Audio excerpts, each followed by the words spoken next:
कैसे हो आप लोग। आशा करती हूँ आप सब ठीक होंगे। निधि चैनल में आप सबका स्वागत है। आज हम फागुन मास का 21वें अध्याय का पाठ करेंगे और कथा को पूरा सुने, बीच में बिल्कुल ना छोड़े। नारायण नारायण। श्रद्धालु भक्तों, आज हम पुण्यदायी फागुन मास के उस दिव्य अध्याय का श्रवण करने जा रहे हैं जिसे स्वयं देवताओं ने भी दुर्लभ बताया है। फागुन मास जहाँ भक्ति रस में बदल जाती है, जहाँ व्रत तपस्या नहीं प्रेम बन जाते हैं और जहाँ भगवान श्री हरि अपने भक्तों के सबसे निकट होते हैं।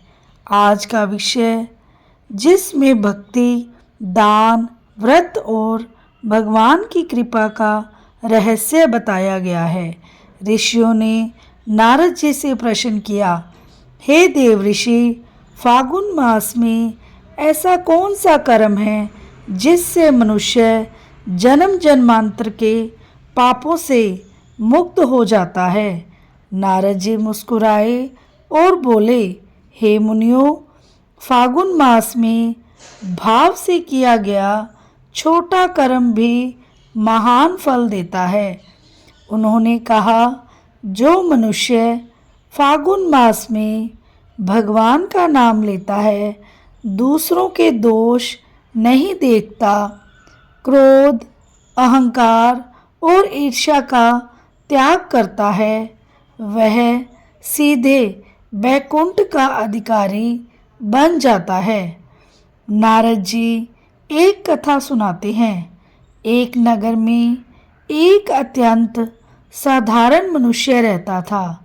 ना वह विद्वान था, ना धनवान, ना कोई बड़ा तपस्वी, परंतु फागुन मास आते ही वह प्रातः स्नान करता, नारायण नाम का जाप करता, किसी भूखे को भोजन करा देता, बस इतना ही। एक दिन वह बोला, हे प्रभु, मेरे पास कुछ नहीं, बस आपका नाम है। मृत्यु के समय यमदूत आए, पर उसी क्षण विष्णुदूत प्रकट हुए। क्योंकि फागुन मास में भाव से किया गया नाम स्मरण सभी पापों को भस्म कर देता है। नारद जी कहते हैं, फागुन मास में दिखावा नहीं, सरलता चाहिए, तपस्या नहीं, करुणा चाहिए, भारी दान नहीं, शुद्ध हृदय चाहिए। जो व्यक्ति किसी को क्षमा करता है, किसी को अन्न देता है, किसी दुखी को सहारा देता है, वह फागुन मास का सच्चा व्रती है। फागुन मास का संदेश केवल रंगों का नहीं है। होली हमें सिखाती है, द्वेष जलाओ, अहंकार जलाओ, वैर भाव जलाओ, और जो बच जाए वही भक्ति का रंग है।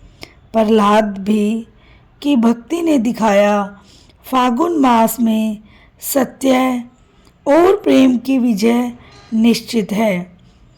जो व्यक्ति फागुन मास में इस अध्याय को सुनता है, दूसरों को सुनाता है या श्रद्धा से स्मरण करता है, उसे प्राप्त होता है रोगों से मुक्ति, परिवार में शांति, मृत्यु के बाद उत्तम गति और अंततः भगवान का सानिध्य।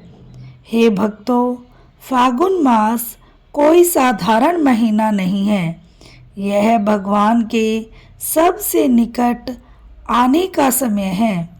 अगर जीवन में कुछ नहीं कर पाए तो फागुन मास में थोड़ा प्रेम कर लो, थोड़ी सेवा कर लो, थोड़ा नाम जप कर लो, इतना ही पर्याप्त है। नारायण नारायण। आशा करती हूँ आपको मेरी कथा पसंद आई होगी और कथा के अंत में हमें कीर्तन अवश्य करना चाहिए और आप लोग भी मेरे साथ साथ कीर्तन कीजिए।